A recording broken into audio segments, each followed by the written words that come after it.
Good evening दोस्तों। आज का मेरा वीडियो है लोएस्ट प्रीमियम वाला कौन सा पॉलिसी है, वो भी एजेड पर्सन के लिए। देखिए, मार्केट में बहुत सारा मेडिक्लेम पॉलिसी अवेलेबल है, जैसे कि HDFC आर्गो है, स्टार हेल्थ है।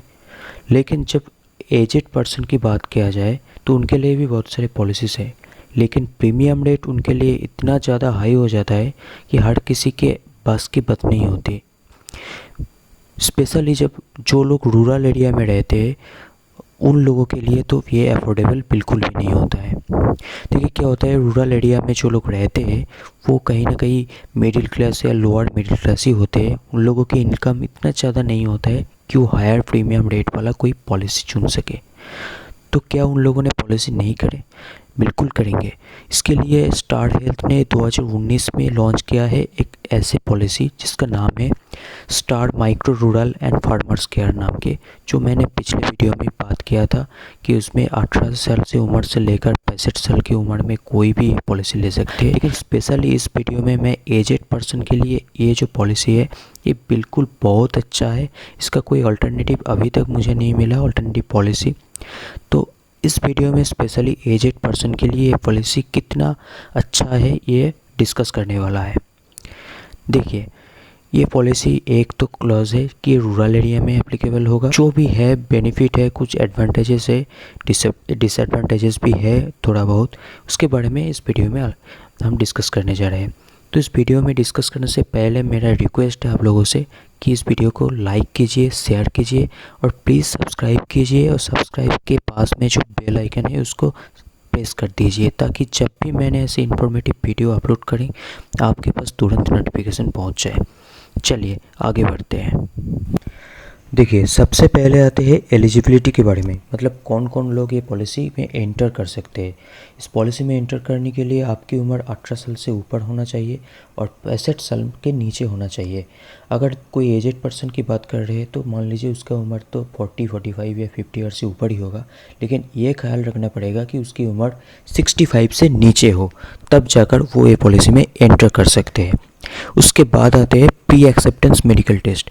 ऐसे बहुत सारे पॉलिसीज है, जब एजेड पर्सन के लिए हम कराने जाते हैं तो क्या होता है, कंपनी ने बोलते हैं बीमारी तो कुछ नहीं है, तो उसके लिए मेडिकल टेस्ट करवाना पड़ता है। कुछ पर्टिकुलर मेडिकल टेस्ट जो कंपनी ने मेंशन कर देते हैं, तो उसको कहते हैं प्री एक्सेप्टेंस मेडिकल टेस्ट। अगर वो मेडिकल टेस्ट में पास होते हैं तो ये पॉलिसी उनके लिए एप्लीकेबल होता है, वरना नहीं होता है। तो ये इस पॉलिसी में ये प्री एक्सेप्टेंस मेडिकल टेस्ट कुछ भी करवाना नहीं पड़ेगा, ये इसका बहुत बड़ा एक एडवांटेजेस है।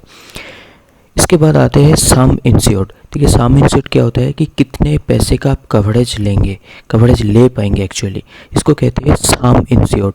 देखिए, आप मान लीजिए आप मम्मी और पापा दोनों में से एक के लिए आप पॉलिसी चुन रहे हैं, तो एक अगर इंडिविजुअल के लिए पॉलिसी करेंगे तो आपको 1 लाख के ही मैक्सिमम सम इंश्योर्ड मिलेगा। अगर आपको दोनों के लिए करेंगे, मतलब आप मम्मी और पापा दोनों के लिए आप पॉलिसी चुनने जा रहे हैं, या फिर कोई भी एजेड पर्सन और दोनों के लिए करेंगे, तो जाकर आपको सम इंश्योर्ड मिलेगा मैक्सिमम 2 लाख की। तो यहाँ पे ये दोनों सम इंश्योर्ड अवेलेबल है कि 1 लाख की और एक 2 लाख की। देखिए, इसके बाद आते हैं कवरेज। कवरेज के मतलब कौन कौन सी चीज़ आपको इस पॉलिसी में कवर होगा, कौन कौन सी चीज़ के लिए ये कंपनी ने आपको पैसे देंगे। देखिए, पहली जो बात है, जो इसका डिसएडवांटेजेस है या फिर लिमिटेशंस कह सकते हैं, वो है रूम रेंट और नर्सिंग एक्सपेंसेस। रूम रेंट और नर्सिंग एक्सपेंसेस आपके जो भी हो इस पॉलिसी में लिमिटेड है। कौन सा लिमिट? देखिए, आप अगर 1 लाख की सम इंश्योर्ड है आपकी, तो आपका इसका 1% मतलब 1000 पर डे ही मिलेगा।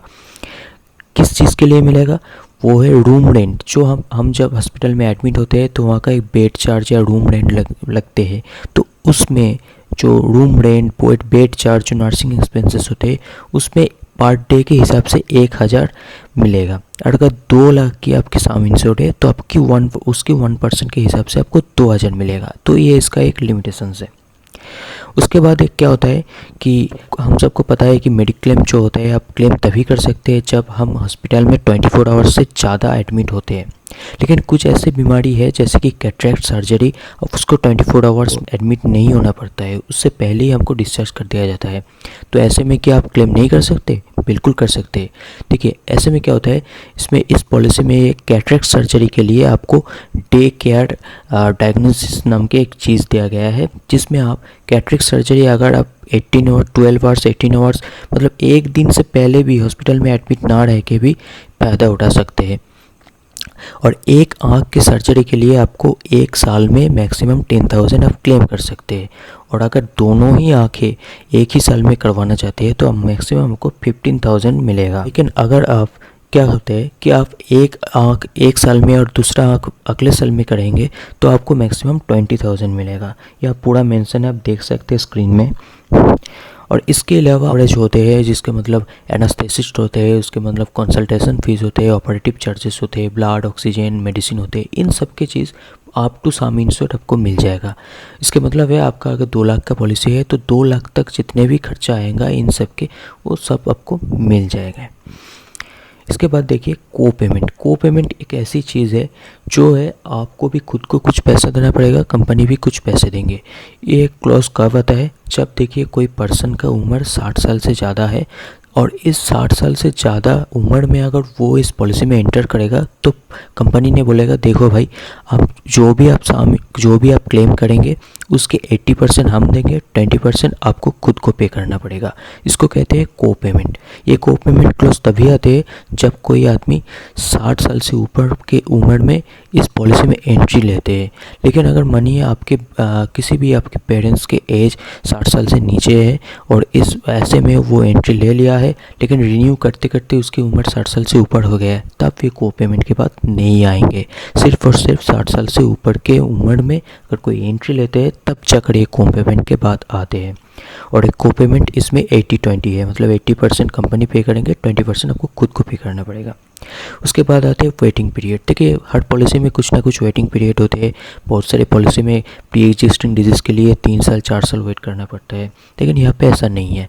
यहाँ पे क्या है कि अगर ऐसे आज लेते हैं तो आज से 30 दिन बाद से ही नॉन एक्सीडेंटल डिजीज़ के लिए क्लेम कर सकते हैं। लेकिन अगर एक्सीडेंट हो गया मान लीजिए, तो क्लेम करने के दिन से ही आपको मिलेगा। लेकिन नॉन एक्सीडेंटल डिजीज़ के लिए आपको 30 दिन तक वेट करना पड़ेगा। इसके बाद आता है प्री एग्जिस्टिंग डिजीज़।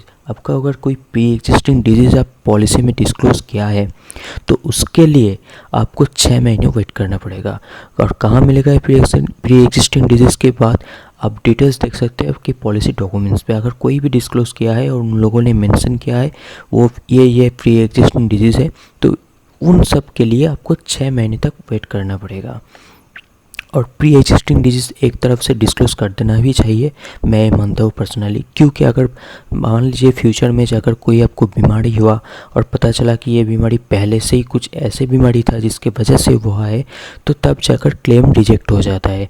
तो ऐसे में भलाई इसमें ही होता है कि आप प्री एग्जिस्टिंग कोई बीमारी आपको हो तो डिस्क्लोज़ कर दे, माना कि 6 महीने के बाद से आपको इसका क्लेम करने को मिल जाएगा। और एक होता है कुछ स्पेसिफाइड इलनेस। देखिए कंपनी कुछ स्पेसिफाई कर देता है कि ये बीमारी के लिए आपको 6 महीने तक रुकना पड़ेगा, उसके बाद ही आपको क्लेम पॉसिबल है। तो कुछ स्पेसिफाइड इलनेस के लिए भी आपको 6 महीने रुकना पड़ता है। इसके बाद आता है एक्सक्लूसन। देखिए एक्सक्लूसन तो सब हर पॉलिसी का ही होता है, सेम ही है, इसमें कोई डिफरेंट नहीं है। जैसे कि देखिए कुछ क्रिटिकल इलनेस है वो इसमें कवर नहीं होता है, और जो इंटेंशनल सेल्फ इंजरी है वो कवर नहीं होता है। और देखिए और क्या है, और यहाँ पे जो है सेक्सुअली ट्रांसमिटेड डिजीज़ होता है अदर देन HIV के सिवा और कोई सेक्सुअल ट्रांसमिटेड डिजीज़ होगा तो वो इस पॉलिसी में कवर नहीं होगा। ऐसे बहुत सारे एक्सक्लूजन्स है जो हर पॉलिसी का सेम ही होता है, वो आप देख सकते हैं, उतना ज़्यादा इम्पोर्टेंट नहीं है। अब इसके बाद इम्पोर्टेंट आती है, अगर आप ये पॉलिसी कभी भी आपको ऐसा लगा कि ये पॉलिसी आप नहीं चलाते, आपको ये पॉलिसी कैंसिल करना पड़ेगा, तब जाकर क्या आपको जो प्रीमियम है वो मिलेगा, और मिलेगा तो कितना मिलेगा। देखिए ये इसका एक रूल्स है कंपनी का, वो है आप अप टू 1 मंथ, 1 मंथ के अंदर अंदर आप कैंसिल करते हैं तो आपको 25% पॉलिसी प्रीमियम आपको देना पड़ेगा। अगर 1 महीने से ज़्यादा और 3 महीने से कम हो तो आपको 40% देना पड़ेगा। 3 महीने से ज़्यादा और 6 महीने से कम हो तो 60% देना पड़ेगा। और 6 महीने से ज़्यादा और 9 महीने से कम हो तो 80% देना पड़ेगा। और 9 महीने से ऊपर हो जाएगा तो आपको फुल पॉलिसी प्रीमियम देना पड़ेगा, कुछ भी वापस नहीं मिलेगा। इसके बाद सबसे महत्वपूर्ण चीज़ जो होता है क्लेम प्रोसीड्योर। क्लेम प्रोसीड्योर क्या होता है? देखिए यहाँ पे एक 24 आवर्स हेल्पलाइन है, दोनों 2 नंबर दिया गया है। यहाँ पे एक रूल्स है कि अगर मान लीजिए आपकी प्री प्लानिंग हॉस्पिटलाइजेशन हो, आप पहले से ही प्लान कर लिया कि मैं इस बीमारी के लिए हॉस्पिटलाइज्ड होंगी इसी दिन में, और प्री प्लान हॉस्पिटलाइजेशन होगा तो आपको हॉस्पिटलाइज होने से 24 आवर्स पहले इस नंबर में कॉल करके आपको डिटेल्स बोलना पड़ेगा कि आप क्लेम करने जा रहे हैं। ठीक है, तो अगर आपको इमरजेंसी हॉस्पिटलाइज होना पड़ेगा तो हॉस्पिटलाइज्ड होने के 24 आवर्स के अंदर अंदर इस नंबर पर फ़ोन करके आपको डिटेल्स बोलना पड़ेगा कि आप क्लेम करने जा रहे हैं। तो मतलब क्लेम अगर आप करने जा रहे हैं तो पहले इसको बोलना पड़ेगा इस नंबर पे कॉल करके, और उस नंबर पे ही आपको गाइड कर देंगे कैसे क्लेम कर सकते हैं, कैसे क्लेम भर सकते हैं, और हॉस्पिटल्स को भी क्या क्या डॉक्यूमेंट्स देना पड़ेगा वो सब उन लोगों ने बता देंगे। देखिए इसके बाद होते हैं स्टार एडवांटेजेस। स्टार हेल्थ के एक एडवांटेज है जो देखिए बहुत सारे कंपनीज़ है जैसे कि HDFC आर्गो का भी देखिए कि इनके claim in house claim settlement नहीं होते हैं, इनके थर्ड पार्टी एक होते हैं। ये इन क्लेम सेटलमेंट का एक प्रोसेस क्या होता है कि देखिए आप हॉस्पिटल में एडमिट हुए और क्लेम कर दिया और कंपनी आपको पैसे नहीं दे देंगे, ऐसा नहीं होता। कंपनी इसको वेरीफाई करता है कि आप हॉस्पिटल में एडमिट हुए कि नहीं, क्या कौन सा बीमारी हुए आपको। इसके लिए आप उसका जो एम्प्लॉय है कंपनी का वो डॉक्यूमेंट्स कलेक्ट करके कंपनी को सबमिट करते हैं, तब कंपनी वेरीफाई करने के बाद ही आपको क्लेम देते हैं। अब बहुत सारे कंपनी का क्या होता है, कोई थर्ड पार्टी होता है जो किसी और कंपनी के एम्प्लॉय को भेज देते हैं वेरीफाई करने के लिए, वो वेरीफाई करने जाते हैं और डॉक्यूमेंट्स कलेक्ट करके वो खुद के कंपनी को सबमिट करते हैं। तब जाकर उसके खुद के कंपनी फिर से आपके इंश्योरेंस कंपनी को डॉक्यूमेंट सबमिट करते हैं और आपकी कंपनी वो वेरीफाई करने के बाद ही आपको क्लेम मिलता है। तो ये प्रोसीड्यूर लंबी होते हैं। लेकिन स्टार हेल्थ के जब बात होती है तब देखिए ये इन हाउस क्लेम सेटलमेंट के इसकी सुविधाएं हैं। इसके मतलब क्या है कि इसके कंपनी के खुद के ही एम्प्लॉय आपको वेरीफाई करने चाहेंगे, आपके पास से डॉक्यूमेंट्स कलेक्ट करेंगे, वो वेरीफाई करेंगे कि आपको सही बीमारी हुई है या कि नहीं, और उन्होंने आके वो आपकी इंश्योरेंस कंपनी को डायरेक्ट वो डॉक्यूमेंट सबमिट कर देंगे। तो इसमें क्लेम मिलने में थोड़ा जल्दी होता है।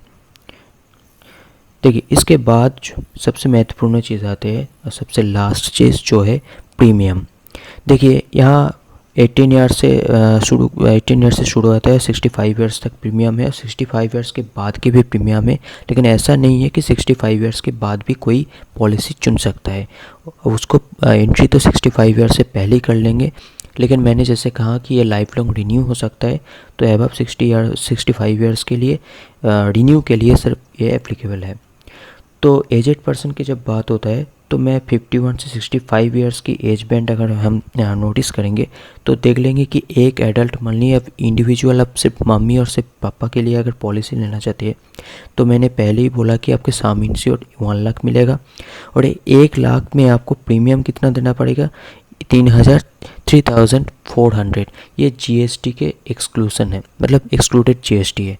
इसके साथ अगर 18% जीएसटी आप ऐड कर देंगे तो ये करीब करीब 4000 पड़ जाएगा। तो 4000 में आपको एक पर्सन के लिए 1 लाख का कवरेज मिल रहा है। बहुत ही बेहतरीन पैकेज है ये। और अगर मान लीजिए आप मम्मी और पापा और या फिर किसी और के लिए आप एजेड पर्सन के लिए आप चुना है, दोनों पर्सन है तब जाकर, तो 2 एडल्ट के लिए देखिए यहाँ पे जो प्रीमियम रेट है 4860 रुपीज़, इसमें 18% जीएसटी लगा देंगे तो ये बन जाएगा 5735 रुपीज़। तो 5735 रुपीज़ में आपको 2 लाख का कवरेज मिल रहा है, वो भी 2 पर्सन के लिए 1 साल में। मतलब आप अगर इस कैलकुलेट करेंगे तो आपको पता चलेगा कि महीने में करीब करीब 450 रुपीज़ आपको देना पड़ेगा 2 लाख के कवरेज के लिए, और दोनों पर्सन वो भी जिनका उम्र 50 ईयर से ऊपर है, 51 से 65 तक है। तो इससे ज़्यादा अच्छा कोई एजेड पर्सन के लिए पॉलिसी तो हमें नहीं पता चला।